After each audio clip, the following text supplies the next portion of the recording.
వర్తమానంలో పనిచేస్తూ భవిష్యత్తు కోసం కలలు కనాలి అని చెప్పారనేది మనందరికీ తెలుసు. ఈ మాట నేను ఇప్పుడు ఎందుకు చెప్పాను అని అంటే, గత 10 రోజులుగా, ఇప్పుడు లేరు కావచ్చు, ఈ రాష్ట్రంలో ముగ్గురు బీసీ బిడ్డలు 10 రోజులుగా అన్నం తినకుండా, ఆహార పానీయాలు ఏది ఉండకుండా ఆమరణ నిరాహార దీక్షతో బీసీలకి కాంగ్రెస్ ప్రభుత్వం ఏదైతే కామారెడ్డి డిక్లరేషన్లో ఇచ్చిందో ఆ ప్రతిపాదికన రిజర్వేషన్స్ కులగణన చేపట్టాలనే ఒక డిమాండ్ చేశారు. నడుస్తుంది చాపర్ కుమార్ గాడ్రే జక్కన్ సంజీవ్ అయింది మా మండలమే మండల హెడ్ క్వార్టర్ గాడ్గే మేము ఉన్నాం. ఆయనతో పాటు మొత్తంతా ఉన్నాం. రోజు ఇప్పటికీ కూడా చాపర్తి కుమార్ గాడ్గే రచక బిడ్డ తను కూడా వ్యక్తిగత చైతన్యంతో ఎమ్మెల్యేగా ఎంపీగా పోటీ చేస్తూ వస్తూ ఉన్నాడు. ఆ క్రమంలో ఇప్పటికి కూడా ఆమరణ నిరాహార దీక్ష కోరుకుంటున్నాడు. అయితే నేను ఇప్పుడు ఈ విషయాన్ని ఎందుకు గుర్తు చేస్తున్నా అంటే, ఈ రాష్ట్రంలో ఉన్న బహుజన మేధావులు కానీ, లేకపోతే బీసీ సంఘాల ఉద్యమ నాయకులు కానీ, లేకపోతే ఎమ్మెల్యేలుగా కాకపోయినా కూడా ఇక్కడ కూర్చున్న మనలాంటి వాళ్ళం, సర్పంచులుగా, వార్డు మెంబర్లుగా, ఎంపీటీసీలుగా, డిప్యూటీసీలుగా, మాలాంటి వాళ్ళం అందరం కూడా ఈ 10-15 రోజుల కాలాన్ని ఏం చేశారు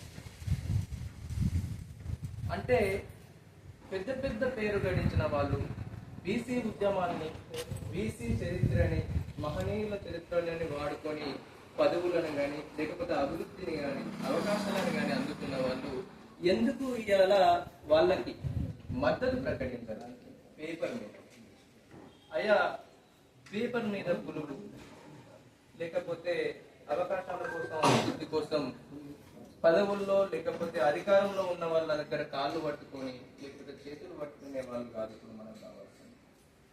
ఇప్పటి వరకు కూడా అలాగే ఉన్నారు.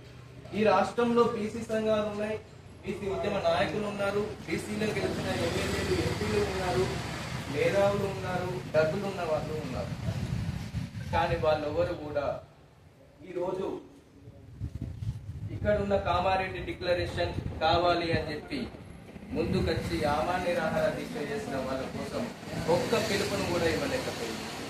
ఏ ఒక్కరు కూడా ఈ దీక్షకు సంఘీభావం జరుపుతున్నామని పేపర్ పత్రికలు తప్ప ఈ రాష్ట్రాన్ని ఏలుతున్న పాలక ప్రతిపక్ష పార్టీలని నిలదీయడం కోసం, బరిదగించి కొట్లాడడం కోసం ఈ రోజు ముందుకు రాలేదు. అంటే ఒకసారి మీరు గుర్తుంచుకోండి, తెలంగాణ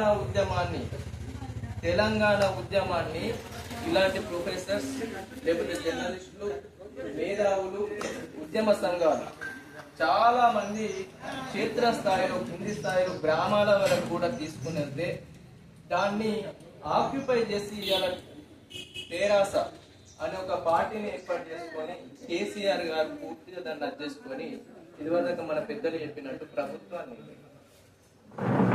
అంటే క్షేత్రస్థాయిలో పనిచేసింది మొత్తము విద్యావంతులు, మేధావులు, విద్యార్థులు,